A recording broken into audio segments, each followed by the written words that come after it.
प्रणाम जी। मेरा नाम आचार्य सुभाष है।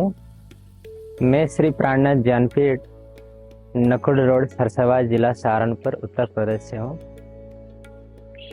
यह एक धार्मिक संस्था है जहाँ पर बच्चों को निश्चित रूप से वाणी, वीतक, कीर्तनी, संस्कृत आदि का पठन पाठन कराया जाता है। निजानंद संप्रदाय को लगभग 450 साल हो गए। आज तक इस समाज के अंदर इस प्रकार की गुरुकुल परंपरा की व्यवस्था ही नहीं थी। जो पूज्यपाद राजन स्वामी जी के मन में आया कि जब सबके अंदर ब्रह्मज्ञान का प्रकाश होगा तो सबको अखंड मुक्ति का द्वार प्रशस्त हो सकता है। इस भाव को उन्होंने लेकर के श्री प्राणनाथ ज्ञानपीठ सरसावा की स्थापना की। यह संस्था ईस्वी सन 2005 में इसकी स्थापना की गई है। इस संस्था के अंदर ज्ञानपीठ परिसर में रहने वाले आचार्य है, विद्यार्थी है, आगंतुक जो सुंदरता आते हैं उनके लिए दूध आदि की व्यवस्था के लिए गौ पालन की व्यवस्था है और ऑर्गेनिक खेती के रूप में सब्जी आदि के लिए खेती की व्यवस्था है और समाज में ज्ञान का प्रसार हो उसके लिए स्टूडियो की व्यवस्था है और गौशाला में गाय की जो है संवर्धन आदि की जो है सुरक्षा यहाँ पर की गई है और किसी को ध्यान करना हो उसके लिए ध्यान कक्ष की व्यवस्था है और छात्रावास की व्यवस्था है और विशाल पुस्तकालय की स्थापना की गई है और स्मार्ट कक्षा की व्यवस्था है और अधिक से अधिक साहित्य का प्रकाशन हो सके उसी लिए संस्था के अंदर श्री प्राणनाथ ज्ञानपीठ के अंदर ज्ञानपीठ मुद्रणालय उसकी भी व्यवस्था यहाँ पर की गई है। इस प्रकार अनेक सारी व्यवस्थाएं यहाँ पर की गई है जिसके माध्यम से समाज में श्री प्राणनाथ जी की ब्रह्मवाणी का प्रसार हो सके और सबके हृदय तक ब्रह्मज्ञान का प्रकाश पहुँचे और सब अक्षरातीत परब्रह्म की पहचान करके सब अखंड मुक्ति के द्वार तक पहुँच सके।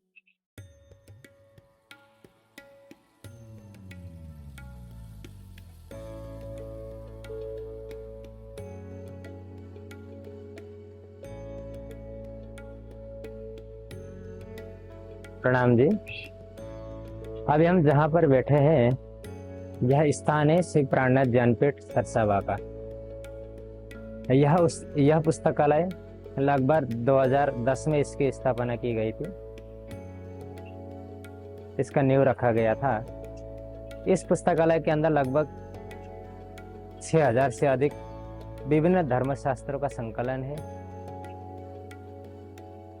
और पिछले वर्ष लगभग 2023 के अंदर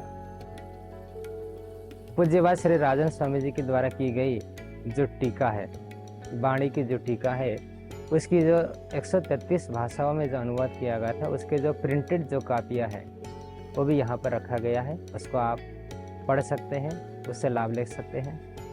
पुस्तकालय के अंदर वेद, उपनिषद, दर्शन, संस्कृत साहित्य, निजानंद समाज के अंदर जो भी पुस्तकें हैं, वाणी से संबंधित हो, वितक से संबंधित हो, चर्चन से संबंधित हो, वृत्त से संबंधित जो भी साहित्य है यहाँ पर उपलब्ध है और अन्य जो साहित्य है, गुरु ग्रंथ साहिब है, कबीर वाणी है, संस्कृत साहित्य है और आयुर्वेद के साहित्य है आदि विभिन्न प्रकार के साहित्य जो है यहाँ पर उपलब्ध है। क्योंकि हमारे धर्मशास्त्र के अंदर कहा गया है रीते ज्ञानत न मुक्ति। जब तक ज्ञान नहीं होगा, जब तक हृदय के अंदर से अज्ञानता नहीं मिटेगी तब तक अखंड मुक्ति का द्वार प्रशस्त नहीं हो सकता है। क्योंकि मानव 84 लाख योनि में भटकता है, फिर शाश्वत सत्य को नहीं जान सकता है, परमात्मा के स्वरूप को नहीं जान सकता। उसको जानने के लिए उसको ज्ञान के ही शरण में जाना पड़ता है। वह ज्ञान हमें अखंड मुक्ति के द्वार की ओर लेकर के जाता है। हमारे हृदय के अंदर विद्यमान जन्म जन्मांतर के जो संस्कार है उसको नष्ट करता है। इसलिए ब्रह्मज्ञान रूपी जो विद्या है उसकी हमें आवश्यकता पड़ती है। उसके लिए हमें भौतिक ज्ञान के साथ साथ आध्यात्मिक ज्ञान की आवश्यकता भी पड़ती है। इसलिए ब्रह्म को प्रज्ञानम ब्रह्म कहा जाता है। प्रकृष्ट उत्तम ज्ञान स्वरूप जो परमात्मा का स्वरूप है उसको जब हम जानेंगे, उसको अपने हृदय में विद्यमान करेंगे उसको जानने के लिए हमें धर्म ग्रंथों का अध्ययन करना पड़ेगा, चिंतन मनन करना पड़ेगा, अपने हृदय के अंदर प्रेम को उत्पन्न करके परमात्मा के स्वरूप का हमें अपने धाम हृदय में विराजमान करना पड़ेगा। तब जाकर के हम आध्यात्मिक मार्ग पर आगे बढ़ सकते हैं। यह पुस्तकालय सबके लिए है। कोई भी सुंदर सा धर्म के सज्जन वृंद यहाँ पर आकर के यह पुस्तकालय में बैठ करके धर्म ग्रंथ का अध्ययन करके अपने जीवन को उन्नत बना सकते हैं। धन्यवाद। प्रणाम सर।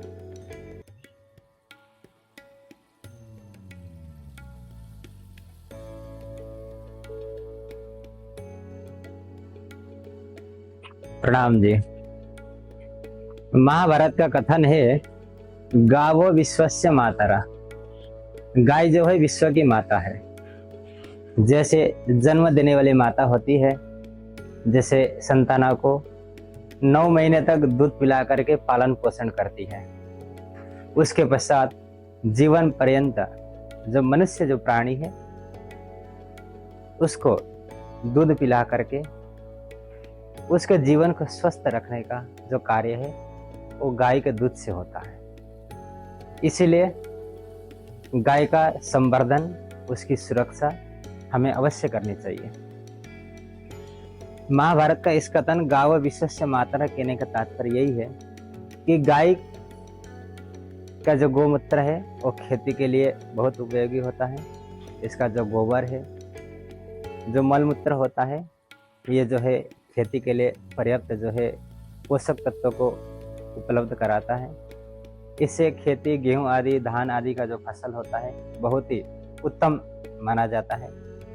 और जो गाय के जो खाद होता है उसके द्वारा पेड़ पौधों में जो रोपण किया जाता है पौधों का, उसके द्वारा उसमें जल्दी विकास होना आदि, और इसके गोबर के माध्यम से जो शरीर में दाद, खुजली आदि होता है उसका निवारण होता है।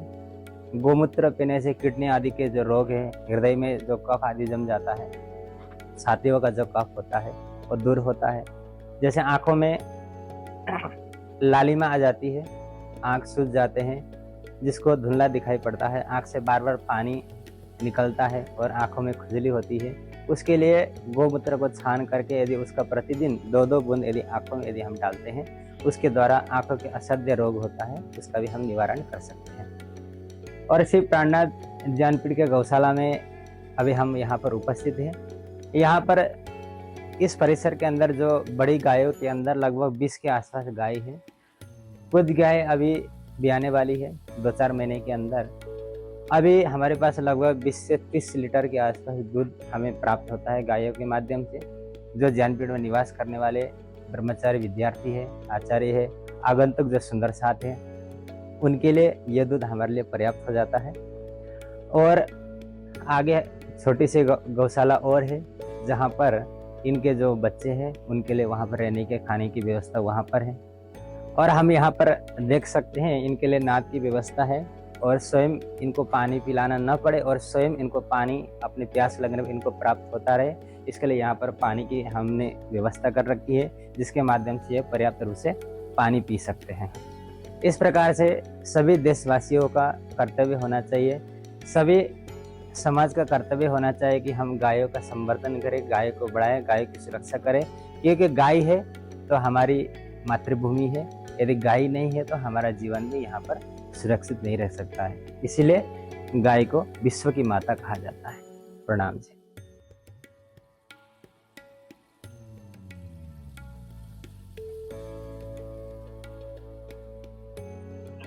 प्रणाम जी।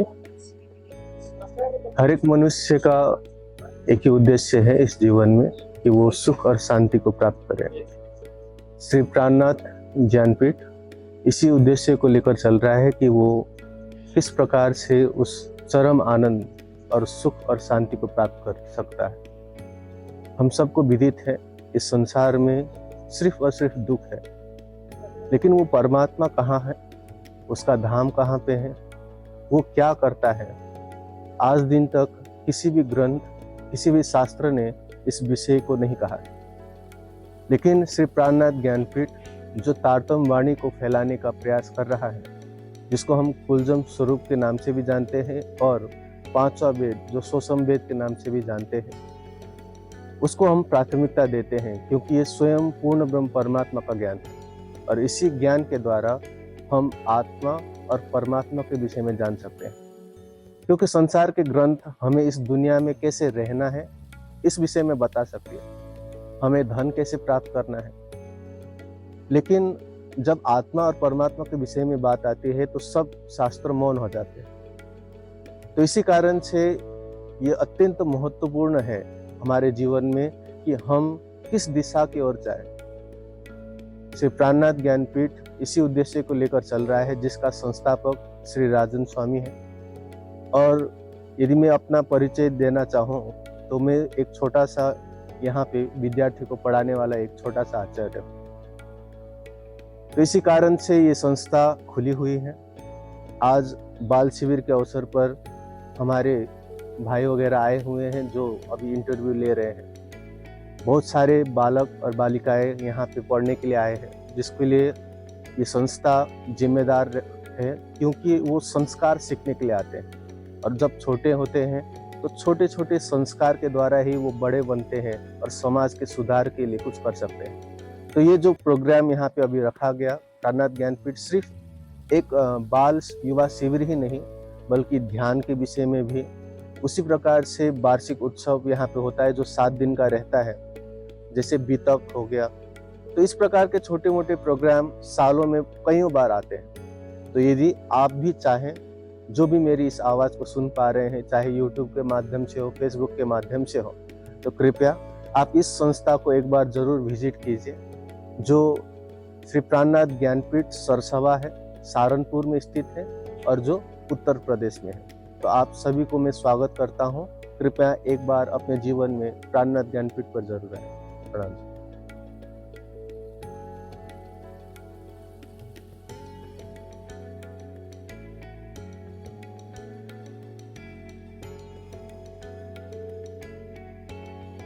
बोलिए श्री प्राणनाथ प्यारे की जय।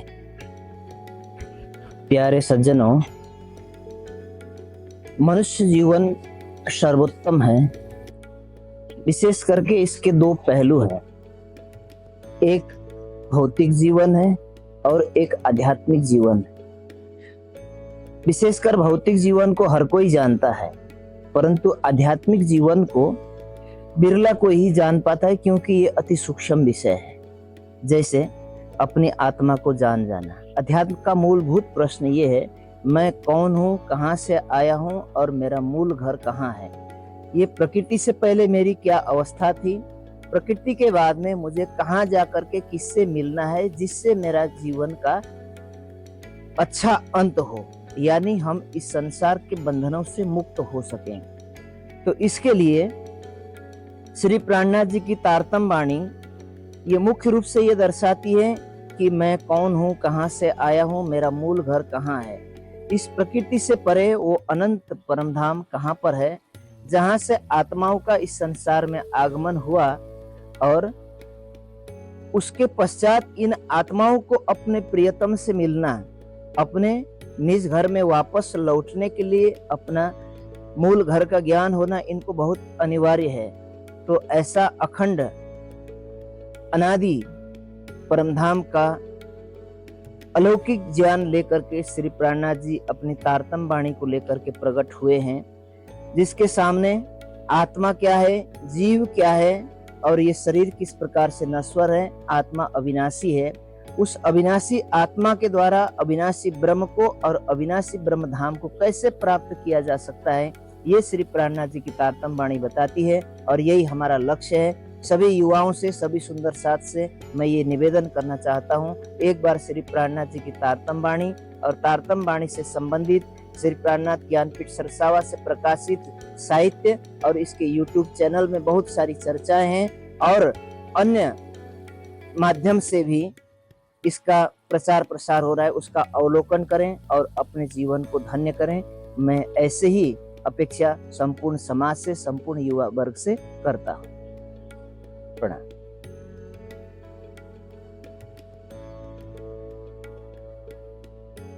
नहीं भरोसा खिन का बरस मास और दिन, तो भी दम पर बांधिया भूल जात मत। इस सोपा के द्वारा स्वयं धामधनी हमें समझाने का प्रयास कर रहे हैं कि किस प्रकार से हम अपने जो समय है उसको भूले जा रहे हैं। हमें लगता है कि जो समय अभी बीता जा रहा है, जिस समय को हम व्यर्थ में गवा रहे हैं, वो हमारे लिए छोटा मोटा जो घड़ी में देखने वाला समय है। लेकिन आप सोचिए, इसी समय पर आपका जो श्वास और प्रश्वास है वो जा रहा है, आपका जो जीवन है वो व्यतीत हो रहा है। और आप यदि इस जीवन को व्यतीत कर रहे हैं तो इस जीवन में आप क्या प्राप्त कर लेंगे? तो इसीलिए आपका लक्ष्य ये होना चाहिए कि इस समय में आप क्या प्राप्त कर सकते हैं। गंवाने वाले तो इस जीवन में आकर, खाकर, पीकर और बहुत सारे काम और धन कमाकर चले गए, लेकिन उसको याद कौन करता है? लेकिन आपके पास एक अवसर है जहाँ पे आप चिंतन कर सकते हैं कि मैं इस जीवन को क्यों प्राप्त किया। आप ये चिंतन कर सकते हैं कि इस जीवन में मुझे और क्या चाहिए जिसके लिए मुझे परमात्मा ने इस दुनिया में भेजा। यदि आप अपने इस समय को सच्चे रूप से सदुपयोग करेंगे, सच्चे प्रश्न उठाएंगे, तो मुझे लगता है आपको सही उत्तर भी मिलेगा। लेकिन क्योंकि आज के दिन में हमारे पास मोबाइल है, अनेकों प्रकार के इंटरनेट के साधन है, जिसके कारण से हमें भुलाया जा रहा है। आप सबको विदित ही होगा, पहले के जब रोमन शासन था, रोमन शासन में यदि जनताओं को एक जगह पे रखना होता था तो वो क्या कराते थे, एक दूसरे में युद्ध करवाते थे और उनको रोमांच आता था। लेकिन आज हमारे गवर्नमेंट क्या करते हैं, हमें एक जगह पे रखने के लिए, जहाँ पे युवा हैं, ठप हो चुके, एक कमरे में बंद रहते हैं। आज किसी को क्रांति नहीं करना है, किसी को कुछ कहना नहीं है, क्योंकि आज हमारे लिए भी एक साधन रखा गया है और वो है मोबाइल। मोबाइल के अंदर बहुत सारे ढेर सारे चीजें हम देखते तो हैं, लेकिन किसी के अंदर वो क्रांति नहीं आता।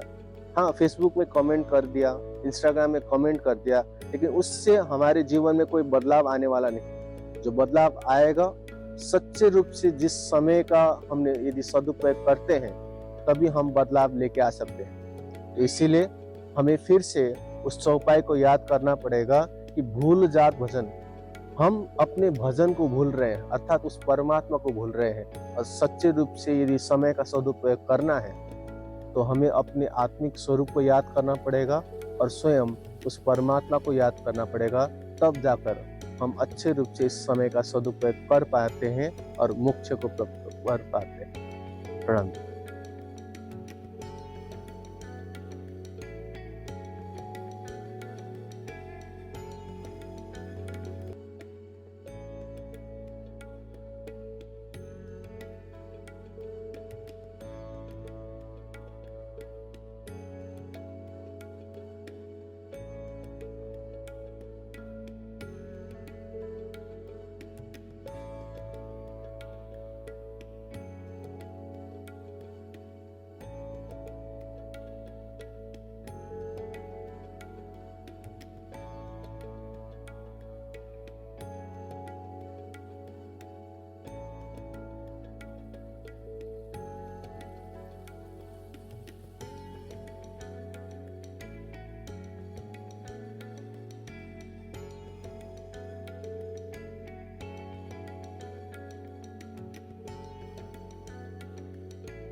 चले, प्रणाम जी। प्रणाम जी, प्रणाम जी।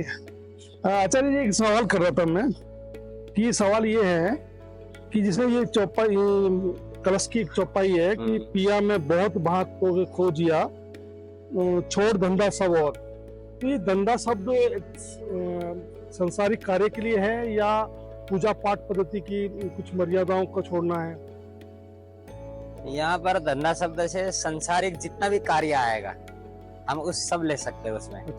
यदि आप उसका भाव लेना चाहेंगे, जैसे आपने कहा था कि इसका पूजा पाठ, कर्मकांड आदि जो भी होता है, अब वो भी ले सकते हैं। और संसारिक कार्य आदि सब, धंधा शब्द से संसार के संपूर्ण कार्य उसमें समाहित हो जाता है जी। जैसे कि देवचंद जी महाराज सुबह को परिक्रमा भी करते थे और अपने पिया को ले जाने के लिए जल लाते थे, स्वयं बर्तन, रसोई बनाते थे, बर्तन साफ करते थे, अपनी पत्नी से भी नहीं खाते थे। तो मेरे विचार में जैसे कि वो धंधा शब्द, जैसा कि मेरा अपना भाव है, उसके लिए कहा गया है। नहीं, जैसे अपने प्रियतम को रिझाने के लिए, हम आत्मा कल्याण के लिए जो अपनी सेवा है हम स्वयं करें, तो उसका लाभ हमें स्वयं मिलेगा। जैसे बीतक में भी चौपाई आती है ना, सेवा करे न जना वही अपने आत्म के कारण। इसलिए अपने आत्मा के लिए हमें स्वयं सेवा करनी पड़ती है, दूसरे से सेवा करने से उसका फल हमें नहीं मिल सकता है। अच्छा, तो इसमें एक ये भी है कि पूछत फिरो स्वागिनी, पूछत फिरो स्वागिनी, कोई बताओ पिया ठोर। तो ये शब्द महाराज ठाकुर जी के हैं या देवचंद जी महाराज के हैं? कि देवचंद जी महाराज भी तो उस समय खोज कर रहे थे, स्वागिनी से पूछते फिर रहे थे, तो उसमें क्या ये देवचंद जी के वचन है या महाराज ठाकुर जी के वचन है? ये उस समय हम ऐसा मान सकते हैं कि स्वागनी शब्द से परमधाम की ब्रह्म सृष्टियों को लिया जाता है, क्योंकि देवचंद्र जी का अवतरण होने के साथ साथ परमधाम की 12,000 ब्रह्म सृष्टियों का आगमन तो हो ही चुका था, लेकिन अब तारतंजन का प्रकाश न होने से किसी को पता नहीं था कि प्रियतम परब्रह्म कैसा है, परमात्मा कहाँ रहता है, उसका धाम सरोलीला कैसा है, अभी कहाँ पर, इस विषय में किसी को पता नहीं था। वो संसार में है, संसार से परे है, लेकिन उस भाव में हम ले सकते हैं कि वो उसी भाव में वहाँ पूछ रहे हैं कि कोई तो मुझे बताए कि उस परमात्मा के बारे में किसी को जानकारी हो तो मुझे बताइए, ताकि मेरे अंदर इच्छा है कि मैं उस परमात्मा को जानूं। हम इस भाव में वहाँ पर ले सकते हैं, जिसको ज्ञान हो। दूसरा ये अब जो चौपाई आती है वो कहती है मैं नेक बात याकी कहूँ, मैं नेक बात याकी कहूँ, तुम कारण खोजा खेल। अभी तुम कारण खोजा खेल, ये सब कहाँ किसने बोले हैं?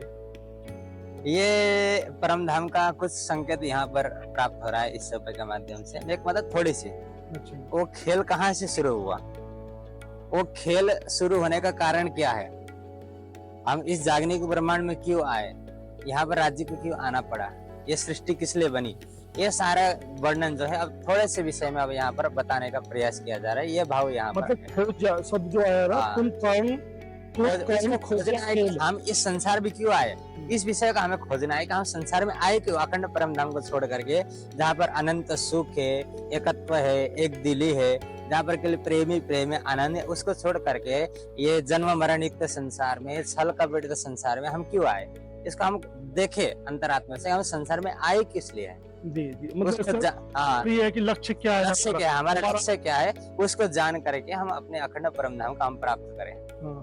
ये है उसका।